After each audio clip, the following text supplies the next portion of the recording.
6 मार्च 2020 की बात है। वारंगल के रेलवे स्टेशन पर आम दिनों जैसी चहल पहल थी। ट्रेन आई तो एक जोड़ा उसमें सवार हो गया। दोनों पश्चिम बंगाल जा रहे थे। महिला अपने होने वाले पति को अपने माँ बाप से मिलवाने ले जा रही थी। उनके राजी होने पर दोनों का निकाह होना था। ट्रेन में बैठने के थोड़ी ही देर बाद पुरुष ने महिला से पूछा कि क्या उसे प्यास लगी है। जवाब का इंतजार किए बिना वह लपक कर छाछ का गिलास ले आया।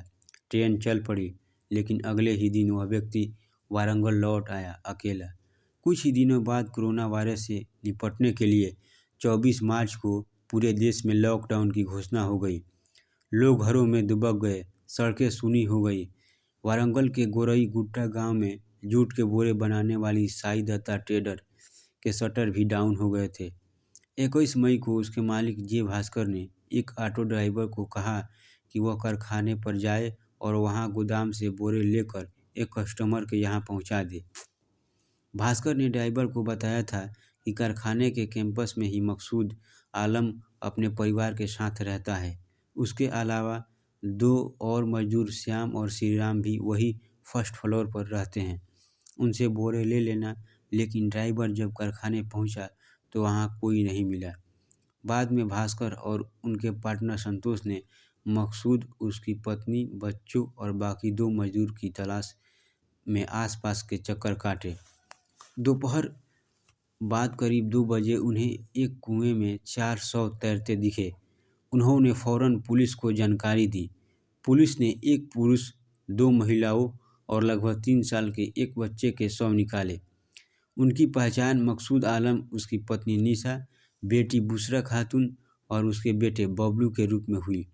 अगले ही दिन पुलिस को उसी कुएं से 5 और शव मिले। 3 से 55 साल तक के इन 9 लोगों के शव मिलने की खबर ने सनसनी फैला दी। पुलिस ने जांच शुरू की, लेकिन कोई हीरा पकड़ में नहीं आ रहा था। शुरुआती पोस्टमार्टम रिपोर्ट में ऐसा कोई संकेत नहीं था कि इन लोगों को जहर दिया गया था। शरीर पर बाहरी चोट के निशान भी नहीं थे। पुलिस के पास तब तक केवल यह जानकारी थी कि मकसूद के घर पर 20 मई को उसके बेटे शहबाज का जन्मदिन मनाया गया था। उसमें श्याम, श्रीराम और शकील भी मौजूद थे। पुलिस का कहना था कि इन सभी की मौत 20 मई को रात 9:30 बजे से लेकर 21 मई को सुबह 5:30 बजे तक के बीच हुई थी। पुलिस की जांच पड़ताल में शक की सुई मकसूद की बेटी बुशरा के एक पूर्व प्रेमी की ओर घूमे। उसे पकड़ लिया गया, लेकिन पता चला कि इस केस से उसका कोई लेना देना नहीं था। गोरई गुट्टा गांव के उस कुएं से शव मिलने हुए 4 दिन बीत चुके थे और इस बात का कोई सुराग नहीं मिल रहा था कि कातिल कौन है। तभी एक शख्स वारंगल पुलिस के पास पहुंचा। उसके पास 2 मोबाइल फ़ोन थे। उसका कहना था कि ये फ़ोन उसे सोनालिका ट्रैक्टर के गोदाम के पास मिले। वह गोदाम भास्कर के कारखाने से ज़्यादा दूर नहीं था। पुलिस को केस का एक सिरा हाथ आता दिखा। सोनालिका ट्रैक्टर के गोदाम के पास सीसीटीवी फुटेज खंगाले गए। एक व्यक्ति 20 मई को शाम करीब 6 बजे क्राइम स्पॉट की ओर साइकिल से जाता दिखा और वही व्यक्ति 21 मई को सुबह 6 बजे के आसपास उधर से आता भी दिखा। जांच में यह भी पता चला कि एक फ़ोन मकसूद की पत्नी निशा का था और दूसरा मजदूर श्रीराम का। 25 मई को पुलिस ने साइकिल वाले उस व्यक्ति को 9 लोगों की हत्या के आरोप में अरेस्ट कर लिया। उसका नाम था संजय कुमार यादव। पुलिस ने बिहार के 30 साल के संजय के कमरे से उसके मोबाइल फ़ोन के अलावा 80 बैंड टैबलेट्स भी जब्त की। पूछताछ में संजय ने अपना जुर्म कबूल कर लिया। संजय का कहना था कि 16 मई से 20 मई के बीच वह उस ओर कई बार गया था और उसी दौरान उसे कारखाने से कुछ दूरी पर कुआं दिखा था। संजय का कहना था कि उसने जन्मदिन वाले दिन खाने में नींद की गोलियां मिला दी थी। उसका कहना था कि श्रीराम, श्याम, शकील को मारने का उसका पहले से कोई इरादा नहीं था, लेकिन वे उस दिन वहां मौजूद थे, लिहाजा उनके खाने में भी नींद की गोलियां मिला दी थी ताकि कोई गवाह न बचे। श्री राम और श्याम बिहार के रहने वाले थे। शकील त्रिपुरा का था। जब सारे लोग बेहोश हो गए तो संजय ने उन्हें एक एक कर बोरियों में भरा और कुछ फलांग दूर कुएं में गिरा दिया। वे सारे अभागे लोग कुएं में फेंके जाने तक जिंदा थे। उसके बाद संजय ने मकसूद के घर से सबके मोबाइल फ़ोन उठाए और शकील का पर्स भी अपने पास रख लिया। सुबह करीब 5:30 बजे वह मकसूद के घर से यानी कारखाने के कैंपस से साइकिल से निकला। रास्ते में उसने निशा और श्री राम के मोबाइल फ़ोन सोनालिका ट्रैक्टर के गोदाम के पास फेंक दिए। मकसूद का फ़ोन उसने अपने पास ही रख लिया। यह पूरा अपराध तो संजय ने पुलिस के सामने कबूल कर लिया, लेकिन एक बड़ा सवाल अब भी बचा हुआ था कि उसने इन 9 लोगों का कत्ल क्यों किया। इस सवाल का सिरा जुड़ता है उसी साल 6 मार्च की उस ट्रेन से यात्रा से। दरअसल संजय ने भी कुछ समय तक मकसूद वाले कारखाने में काम किया था। उसी दौरान मकसूद से उसकी अच्छी जान पहचान हो गई। मकसूद की पत्नी निशा की रिश्तेदार रफ़ीका से संजय की कुछ ज़्यादा ही करीबी हो गई। रफ़ीका तलाकशुदा थी। उसके पहले पति से 3 बच्चे थे, इनमें 16 साल की एक बेटी भी थी। रफ़ीका भी उसी कारखाने में काम करती थी और कुछ मजदूरों के लिए खाना बनाती थी। रफ़ीका और संजय एक साथ लिव इन पार्टनर की तरह रहने लगे, लेकिन कुछ समय बाद रफ़ीका को शक होने लगा कि संजय उसकी 16 साल की बेटी के बेहद करीब जाने लगा है। 37 साल की रफ़ीका ने तय किया कि वह संजय से शादी कर लेगी। उसने इसके लिए संजय पर दबाव बनाना शुरू किया, लेकिन संजय को यह मंजूर नहीं था। उसने रफ़ीका से छुटकारा पाने का प्लान बनाया। उसने रफ़ीका से कहा कि चलो तुम्हारे माँ बाप से मिल लेते हैं।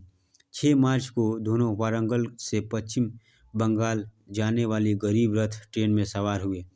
संजय ने थोड़ी देर बाद उसे छाछ पिलाई। उसमें नींद की गोलियां मिला दी थी। रफ़ीका के बेहोश होते ही उसने उसके दुपट्टे से उसका गला घोंट दिया।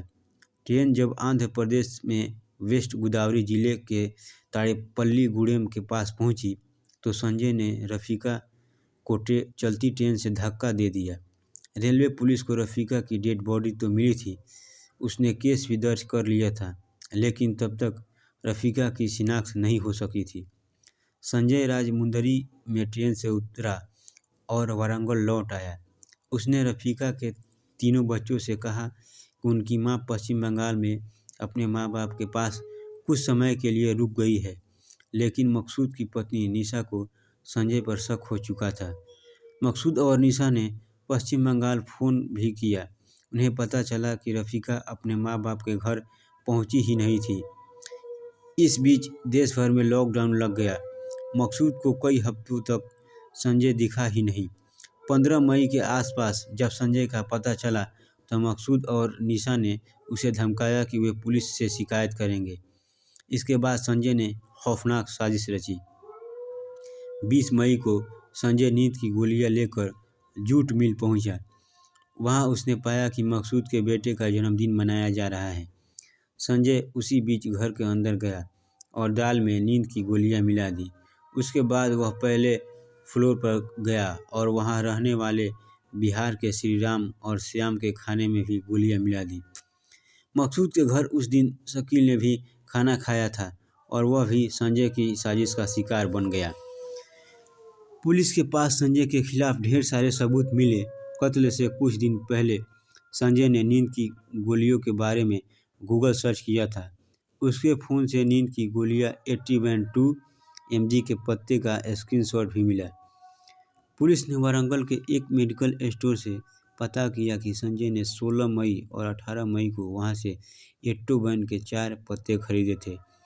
मरने वालों की विसरा रिपोर्ट ने साफ कर दिया था कि उनके शरीर में एट्टोबैन के अंश थे। संजय के फ़ोन में रफ़ीका की 16 साल की बेटी के रेप का वीडियो भी मिला। इन सबूतों के आधार पर वारंगल जिला अदालत ने संजय को 28 अक्टूबर 2020 को मौत की सज़ा सुनाई। अदालत में रफ़ीका की बेटी ने बयान दिया कि संजय उसके साथ रेप करता था। जांच में उसे गर्भवती पाया गया।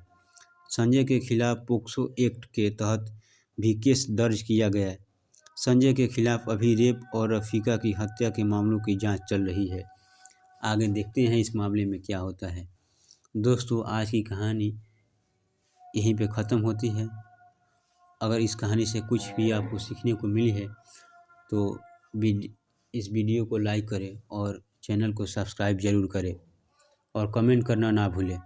थैंक यू दोस्तों।